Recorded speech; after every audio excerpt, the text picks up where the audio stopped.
Replace fear with the confidence to make sales. Developing offers, honing communication, building relationships, intentionally creating success for yourself, your customers, and your community. Join Corey Barrier and Callie Keene as they learn and share the exact strategies to harness ADHD into a superpower. Join us as we become sales legends. All right. What's up, brother? We're live. What's up, man? You have been all over the place this week. I see you're like Jet Set Corey now, right? Yeah, well, look, this is such a great way to start this conversation because if anybody that's listening that even has an inkling of ADHD will identify with the crazy shit that happened with me this week. So let me just tell you. So the first thing that happened was I missed my first flight out to San Antonio for the speaking academy. Then, no, that's not true. I made it out okay. I missed my flight leaving San Antonio is what happened. And then, of course, they couldn't get me on another flight, so I had to stay overnight.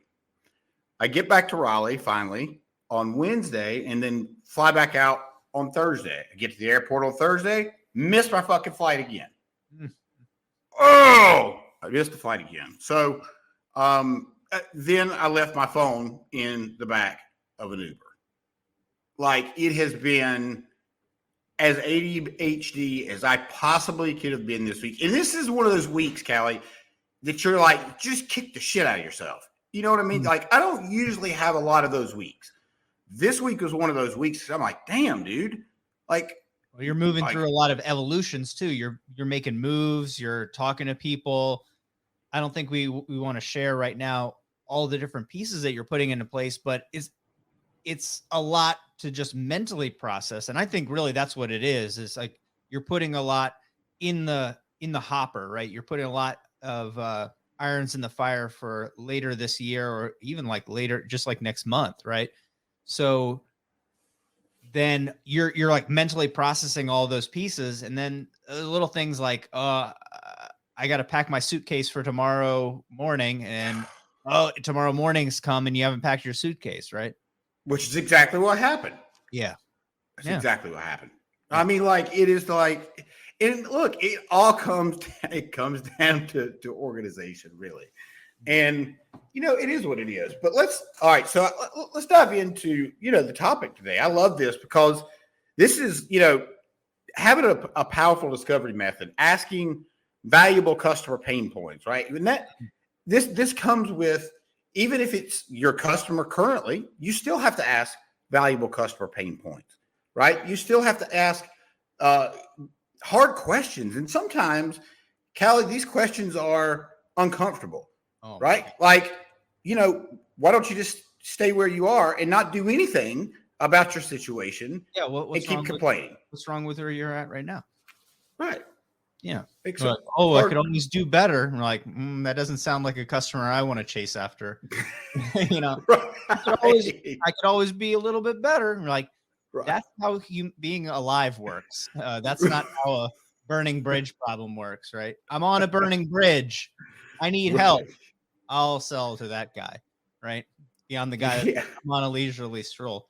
Dude, I love this because we see it in a couple different ways, and we see it in roofing sales and plumbing, and then we see it in, like, I dealt with startups. Is like, go out and they have an idea, they have a product idea, and they're like, how do I sell this idea? Like, well, what are your customers trying to do? Like, I don't know. I don't know. They're like, what are you trying to do? And they're like, sell stuff. Like, sell my product to everybody. Like, dude, it's literally written down right here in front of me, because I'm going to talk about this from a totally different angle later. Is like, we would tell them, we used to tell them, and this is what most startup coaches would say, is like, what problem do you solve? What problem do you solve? And people don't know that. They don't know. But here, I want to make this super easy for everybody. And this is like, it is definitely one of the unlocks in me selling stuff.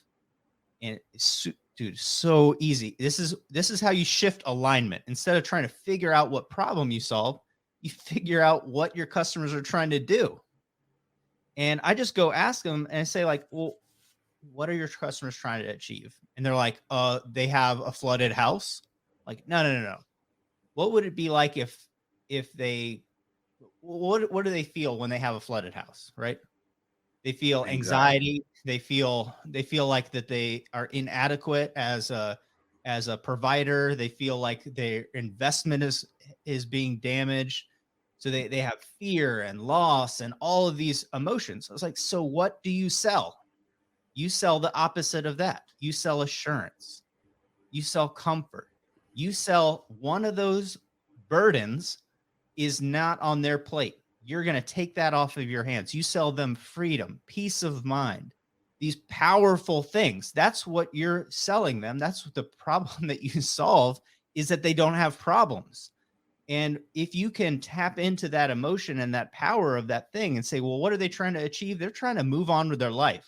They're trying to not have to deal with a flooded basement. They're trying to not have to deal with their roof leaking. They're trying to not have to deal with whatever that thing is that you're selling. And I've never, ever failed to figure this out, from coaching people to, you and I talking to people in blue collar sales, to me working in tech sales, working in startups. I've never, ever found a successful business that doesn't move towards becoming an expert at helping people achieve their goals.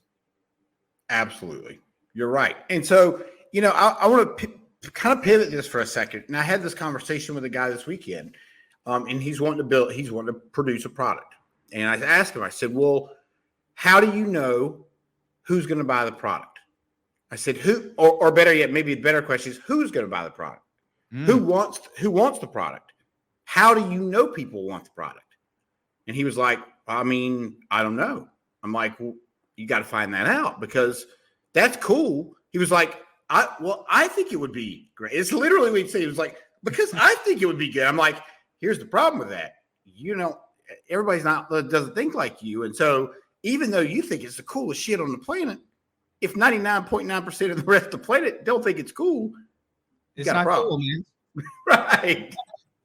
Cool. Right. Yeah. Cool is assigned by external, right? It's like other things that we're arguing about. Is like when I describe something, it is descriptive in a subjective sense, right? So like it's me saying, like, of course I think my idea is cool. I wouldn't have spent 2 minutes on it if I didn't think it was cool, right? I wouldn't have bothered Corey about it if I didn't think it was cool. And it's your idea, right? Of course it's subjective. Of course it's subjective. Like, it's your idea. But how many people have you met, right? How many people have you helped with their sales where they thought starting their own business was going to be cool, and then they started it and they realized how uncool it can be? Oh my God, dude. It's unbelievable. People think they want to be a business owner because they think that it's the guy at the top. Just because you're the business owner, you're automatically at the top, right? You just got to tell people what to do. You're at the bottom of everything. You got the bottom of everything. Right. Million bosses now. Everybody's dude. Customers are your boss, vendors are your boss, employees are your boss. Yeah. Like, you got to answer to more people than you did if you were just an employee. Like, it's a lot more difficult than what you think. Oh, it's a lot of moving parts too. A lot of moving parts. Well, how does discovery play into that? Because you can replace cool with whatever word that you want. You could say like, well, I think this is a great offer. We talk about killer offer, right? Or magnetic offer, or an offer so good it sells itself, something worth sharing. And you think like, oh man, this is so good. But then how does discovery go into really honing that into a sales program that's going to? Well, okay. So look at it like this. Okay. So let's just say it's, let's take Grant Cardone. Let's just use him as an example. Right. Everybody knows who Grant Cardone is. Well, so if I go to Grant Cardone's a post and he does about his a boot camp that he's doing, and in the comments I see 50 comments that say, Grant, this boot camp fucking sucks, and I can't believe you put it on again. And then the comment below says, yeah, he was like, it was a pitch fest. It was nothing, right? And the comment below is like, yeah, Grant, it sucks. in the comment below is like, yeah, it felt like I was just at a sales conference. The point is now I know what people are complaining about that conference, right? Or that program or that boot camp. I know what they're complaining about. I know what problem he's not solving. Right. You also know that people wanted it enough to attend it one time, or enough to watch the video, or enough to watch the video and comment or read the comments and come back after they did it and comment on it. So that there was probably an audience of people that wanted to tap into whatever that offer was initially. That is like an unbelievable tip. It's an unbelievable tip. People are using social media to waste all of their time, and they're not using social media to really do the research. And that's such a good tip. It's a totally different angle than what I usually talk about, but this is why I'm a big fan of my 5X leader list. Right? Is make the 5 people that if you were to do business with them, it would change your life, change your business. Follow them, promote what they do, really get in the weeds, read all the comments, because for me, my brand of sales is I'm looking for a chink in their armor. I'm looking for a gap where they're not offering the thing that their customers want, and that's the thing that I can offer and do. So then I can say, hey man, I noticed that every time you post, somebody asks about this. Well, what if I did that for you? What if I did all the work? Right. Would that be something that you would send out to your email list? Would that be something that you would be interested in talking about? Would you like to go live with me and talk about that?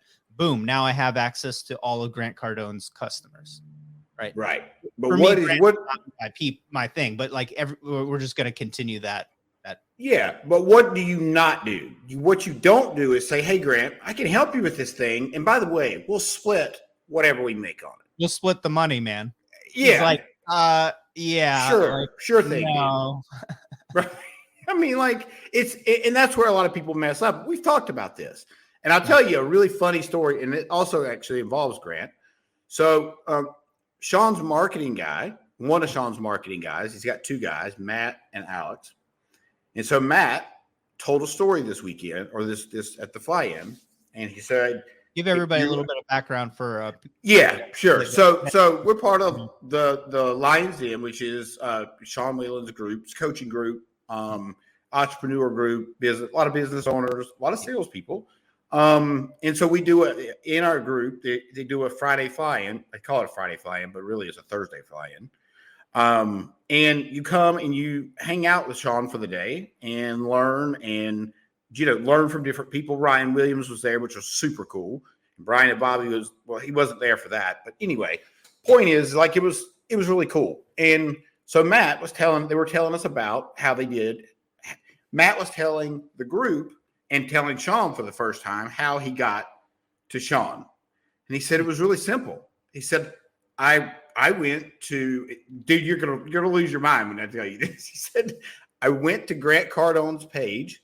He said, and everybody that I saw Grant Cardone in a picture with, I friended them on Facebook. Every single person. He said, then I did that to Ryan Stewman. And then I did that to Sean Whalen.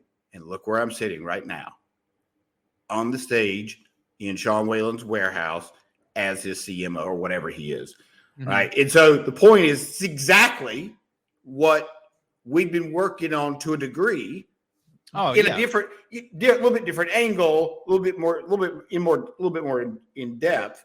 Yeah, let's bring this to discovery, man. Is that sometimes, and this is like, again, this is kind of my approach to things, is the question that I always ask people, because if we're talking about discovering and understanding their customers, most people can't answer this question initially, but the people that can, we can rapidly scale them up pretty much as big as they can stand. I'm not going to say, hey, I can turn any business into a 7-figure or 8-figure business, because a lot of people can't stand it, right? They don't want that, right? So I'm not going to tell you that, but I ask them, who already owns your audience? And by that, I mean, there is some person or some brand or some business that's out there that their customer list, who people that already know, like, trust them, have spent money on their product. They've already posted a review. They already think, man, that is the shit. right? Who they already have their phone number, they already have their email address, they already have their physical address, they already have their name, they already have key pieces of information like when they spent money, how much money they spent, maybe reviews, maybe how many times they've purchased. Who already owns your customer audience? And people are like, I don't know. I don't know. Just say, well, what brands do your customers really like? Who do they follow? Who are the thought leaders that they follow? And that tells me a lot about their culture, about their mindset, about the alignment. And because if they say, well, everybody that buys my customer, they're kind of like this, they believe in freedom. They believe in gun rights. They believe in this. I'm like, sounds like a lot like Sean Whalen followers to me. So I can do more customer intelligence in this pot, right? In this little group of people. If they said, yeah, everybody they like flashy cars. They like traveling around. They're like Miami, LA, New York. They like planes. They like smooth talking. I'm like, sounds like Grant Cardone's audience. So look, we know that proximity is power, and we say that all the time. We've run that kind of into the ground, but to understand, like, if you wanted Sean Whalen as your conduit, like your partner or somebody to co-sign on you, just to say like, yeah, Corey, he's the sales CEO. You need sales help. Get help with this guy. Dude, you can't just write it down on the leader list and hit him hard, right? But it's you go and you discover every single person that's close to them, what they need, you be of service, and then you're like, we talked about bad penny the other day. You're like the good dollar, right? Every time you turn around, it's like, man, it's Corey every time. It's Corey every time. Oh, who'd you do that with? Oh, who helped you out? Who posted that? Boom, boom, boom, boom. You're supporting them. You're getting close to them, but you're also learning, man. You would be able to answer this. What is your customers trying to achieve? Because you've helped all the people around them achieve it. Right. That's right. You're absolutely right. I was thinking for a second there another part to the discovery process too is understanding like what it is that you're good at and what it is that you're wanting to do, right? That's also another angle to this process, right? Because while you're trying to figure out the problem that you solve, at the same time, you're probably going to figure out what problems you don't want to solve. Because I'll tell you, like, I've worked with people that I don't want to work with again. I'm going to tell you that, of course I have, right? Not everybody's amazing to work with, but guess what? You learn that, right? So anyhow, dude, acknowledged weakness. When you discover your weaknesses and you acknowledge them, they are your strengths. I'm going to tell you why. And this is why we have ADHD sales legends, is because we can tap into them, and our inclination as optimists, as entrepreneurs, as people that are trying to change our life, do something great, be a better provider, be a better community member, whatever it is, I'm going to work on that weakness. And that's fine. That's great, right? It's a good mindset to be in. It's also a way to beat up your confidence, is to put yourself in a position where you constantly are going against your own nature and failing. So I don't want that. I want people to have some kind of emotional intelligence and understand that this is why weaknesses are strengths, is that if you know that you don't want to deal with something, there is someone in your community that's what they do and that's what they love. So as long as you have the ego to say, I'm going to be the best at this thing that I'm the worst at, you are missing the opportunity to partner with somebody that could take your life to a 10x level. You will fill in the gaps for them. We talked about this. You're a master of sales. Somebody else is going to be a master of business systems, right? They're not a master of sales, right? Sell for them. Everyone that you sell, they do the business processes. It's a natural combo, right? You could replace that with customer service. You could replace that with a different element of execution. You could replace that with marketing, right? Almost every marketer that we talk to, they're terrible at sales. They're the worst salespeople I've ever met. Probably marketing people. This is unbelievably bad, right? And you think, well, like, you don't want to set up the systems for marketing. Now, what are you going to do, Corey? You're gonna have another instance like with with trying to figure out how to edit videos and like push through, or are you going to connect with somebody who can do that for you? Like you say, don't do the things that you hate. And dude, that's so powerful, man. So powerful. Yeah, it is. And look, this is also super important with what we're talking about here when you're finding that person, because not everybody's going to work, right? Not everybody's going to be able to work with you, especially God knows if you're like me or Callie, like, well, I'll speak for myself. You're like me, I'm all over the place. And if you're working with me, you got to understand that, right? That's invaluable for somebody to understand that.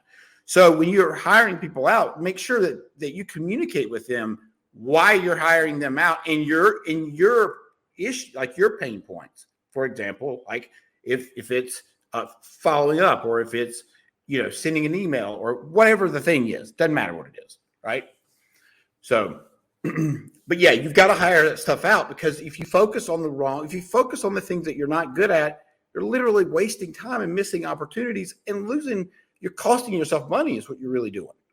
Man, absolutely. So just put a fine point on this in the discovery process is like, dude, figure out what your customers are trying to achieve, figure out how you help them achieve that in a very fine point. Everything that you don't do, that's a chance to collaborate with somebody. Okay. It's not a chance for you to grow a bloated business or to learn 10 trillion skills and be just all over the place. Cause I know that that's the temptation, right? That's what we're really talking about fighting is I don't want you to have 80 different customer avatars and you're discovering all the different problems that exist that you can possibly solve. I want you to have one customer, one channel, one offer, one thing that you do, right? You pose it in a certain way. When I say one offer, I mean like you're going to offer peace of mind. You're going to be the king of peace of mind in plumbing, right? You can do toilets and you can do pipes, right? It's not what I mean by offer. Is like you don't just do the one action, but you have that one single message, really easy to understand. Figure out what that is. Everything that's not that thing that you're going to do, you get a partner for. You don't decide that you're going to start a flooring company because every time somebody has a basement leak that their floors are ruined, you just partner with a flooring company. That's right. Right. And get paid for that. Right. Yeah. It's really easy. And I think the getting paid portion is a really important part, because a lot of people do this without getting paid for it. And that's okay sometimes. It just depends on the situation. Right. Anyway.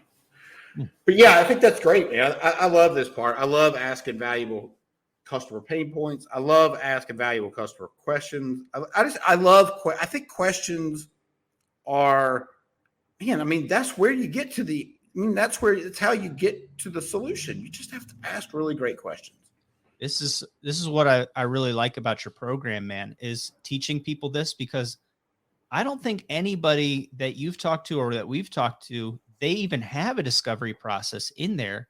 And something that I do, because I can expand the value proposition, right? The idea of like all the issues in their head. And then I can figure out, well, what are they willing to pay for?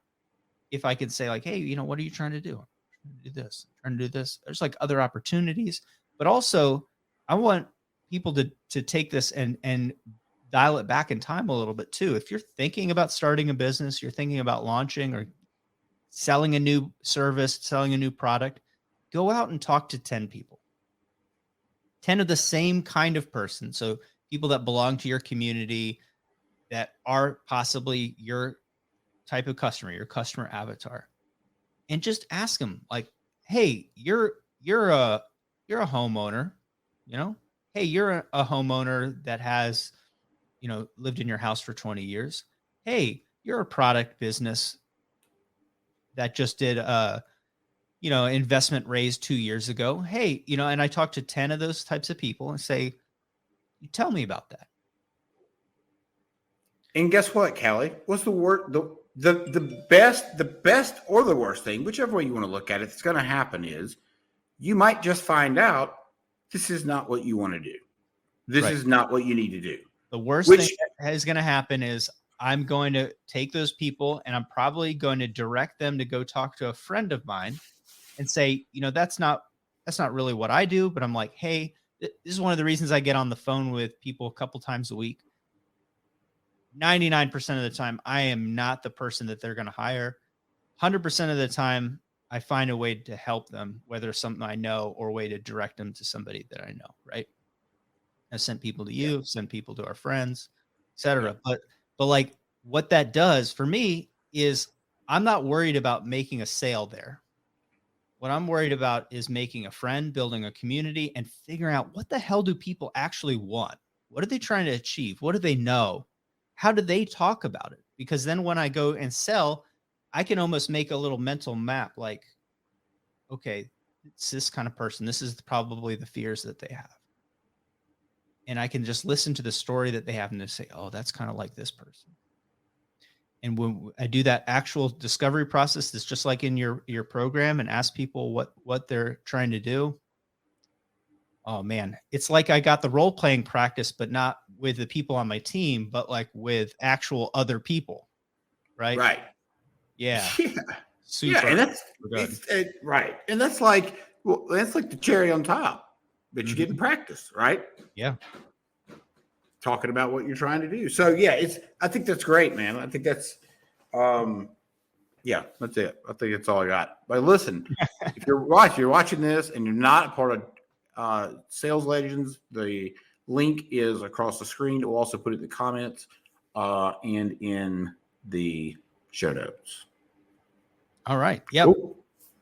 Thanks, brother. All right, brother. Thank you, man.